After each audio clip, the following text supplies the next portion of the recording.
Hi guys, today our topic is about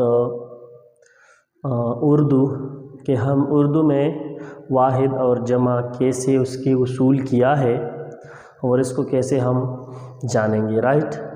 तो basically ये class में फर्स्ट के लिए ले रहा हूँ, फर्स्ट और सेकंड के लिए, जो कि उस बच्चों के लिए बहुत मुश्किल होती है कि वाहिद और जमा किस तरह हम जानेंगे कि वाहिद का जमा क्या है, जमे का वाहिद क्या बनता है। तो ये बेसिकली मैं उन बच्चों के लिए बना रहा हूँ ये वीडियो ताकि उनको आसानी हो, क्योंकि बच्चे होते हैं तो उसको ज़्यादा समझ नहीं आता कि वाहिद का जमा रट्टा सिस्टम करते हैं वो, और फिर उससे भूल जाते हैं, राइट। सुनाओ, टुडे जो हमारे पास डेट है, डेट हमारे पास है 6/4/2024, राइट। ये हमारे पास तारीख़ है। हम आते हैं वाहिद जमा की उसूल की तरफ, क्योंकि हमारे पास वाहिद क्या होता है, जमा क्या होता है, उसका उसूल क्या है। तो उसूल को जानने के लिए ये ज़रूरी है कि आप ये वीडियो देख लें, तो आपको लाजमी पता चलेगा कि हाँ ये मतलब ये एक उसूल है वाहिद और जमे का, राइट।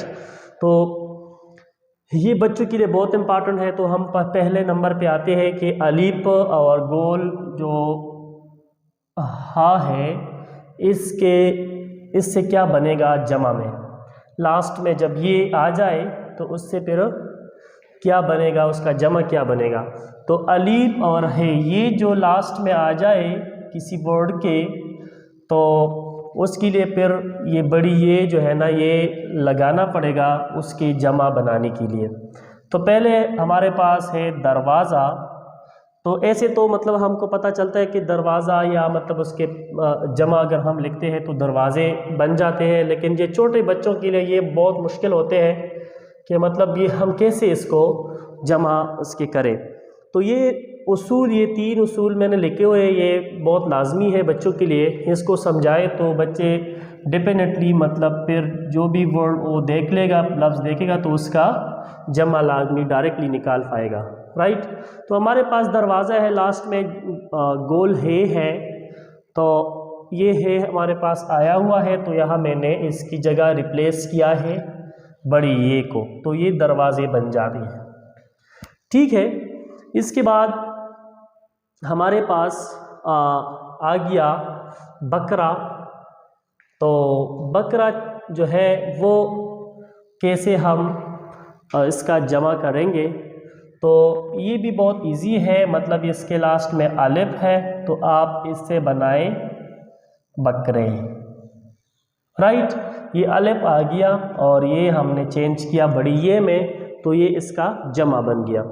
ये छोटे बच्चे इसको समझते नहीं है कि मतलब अलिफ आ गया लास्ट में, तो इसके लिए फिर जमे में कैसे इसको कन्वर्ट करेंगे। तो वो रट्टा सिस्टम लगाते हैं, और रट्टा सिस्टम से मतलब वो उस टाइम मतलब उसको थोड़ा याद हो जाता है, लेकिन फॉर लॉन्ग टर्म वो याद नहीं कर सकते। जब आपको उसूल का पता हो, उसूल आपको जहन में हो कि हाँ इसका ये उसूल है जमा बनाने का, तो ये आप फिर कभी भी नहीं भूल पाओगे। तो ये बकरा के लास्ट में अलिफ आया है और ये अलिफ मैंने चेंज किया है बड़ी ये में, तो ये बन गया बकरे। हमारे पास जो दूसरा उसूल है ये हमारे पास कुछ इस तरह है कि लास्ट में जब ये छोटी ई आ जाए, ये बड़ी मुश्किल बन जाती है बच्चों के लिए कि ये छोटी ई जब आती है तो वो फिर उसके जमा में भी ये छोटी ई लिखती है। तो ये बड़ा मसला है बच्चों के लिए। इंशाल्लाह ये उसूल जब मैं आपको बताऊंगा, ये आप सीख जाओगे या बच्चों को सिखाओगे, तो इंशाल्लाह ये कंफ्यूजन उसके लिए बिल्कुल दूर हो जाएगा, राइट।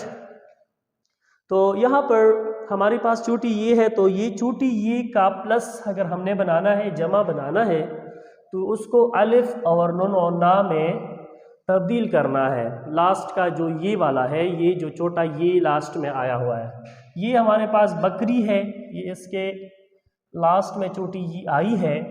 पहले तो आप ऐसा करें कि इसको मतलब अरकान में तोड़ दें, ये इसका तोड़ आप करें तो ब क र ये अलिफ और नून और ना ये आ जाएगा, मतलब इसका जमा बन जाएगा, राइट। लेकिन इसका तोड़ मैंने यहाँ पर लिख लिया है। ये रे जो आप देख रहे हैं, ये अलिफ जो आप देख रहे हैं, ये असल में शरारती नौ कहलाते हैं। ये शरारती नौ, ये नौ अल्फाज ऐसे हैं,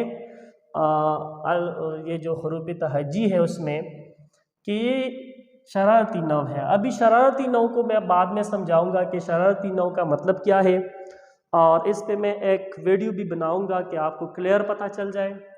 तो ये शरारती नौ का मतलब ये होता है कि वो अल्फाज जिनके साथ कोई और वर्ड आप इकट्ठा नहीं कर सकते। फॉर एग्जांपल र है तो र के साथ कोई और लफ्ज़ नहीं जोड़ सकते आप, राइट। तो हमारे पास ब क र, तो यहाँ तक मैं ये तीनों को मैं एक साथ लिख सकता हूँ, इसका जोड़ कर सकता हूँ। ब का हाफ शक्ल, क का हाफ शक्ल और र इसके साथ जुड़ जाएगा बकर। और ये जो है ये इसका हाफ शक्ल ये बन जाएगा, अलिफ उसका साथ जुड़ जाएगा, तो या और नून और ना यहाँ पर अलग हम लिख लेंगे, तो बकरियाँ, बकरियाँ बन जाएगा। यहाँ पर आप देख लें ये या आई है बकरी में लास्ट में, तो ये अलिफ और नून और ना हमने ऐड किया हुआ है, जमा किया हुआ है, तो इससे बन गया बकरियाँ। और ये बकरियाँ हमारे पास क्या है, ये जमा है, राइट। अब इसको आप आपकी समझ में आ चुका होगा ये बात। अभी हमारे पास दूसरी भी एक वर्ड मैंने लिखा हुआ है जो कि टोकरी है। तो टोकरी को हम आप देख लें, यहाँ पर शरारती नौ जो है ये वाव है, क्योंकि ये किसी और के साथ नहीं जोड़ सकता, तो ये शरारती नौ बन जाएगा।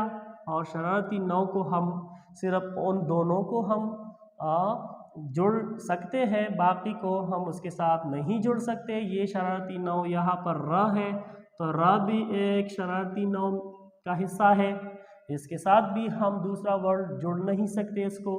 फिर अलिफ है, तो अलिफ के साथ भी नहीं कर सकते, तो ये नून ना अलग हो जाएगा, तो ये टो वो टो हो गया। क का हाफ शक्ल रह गया और र इसके साथ जुड़ जाएगा, तो टोकर।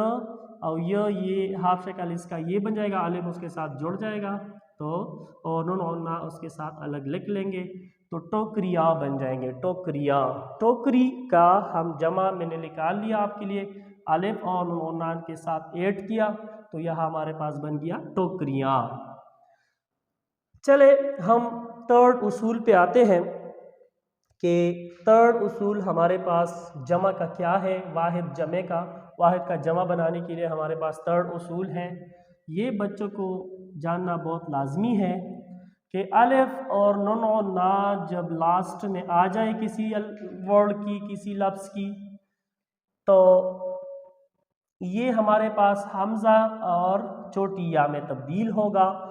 तो यहाँ पर मैं लिख रहा हूँ कुआं, कुआं, कुआं जो है ये अलिफ और नून ना इसके लास्ट में आया है, ये वाहिद है। इसका जमा हम कैसे निकालेंगे, तो ये इसका जमा बन जाएगा कुएं। क्या बन जाएगा, क्या बन जाएगा, कानून, कानून वाव। ये एक साथ हम लिखेंगे वैसे की वैसे, अलिफ और नून और ना को हम चेंज करेंगे इसमें, ये या बन जाएगा और ये नून और ना लिख लेंगे, तो ये हमारे पास क्या बन जाएगा, कुएं। तो यहाँ पर हमारे पास एक दूसरा एग्जाम्पल भी है, धुआं।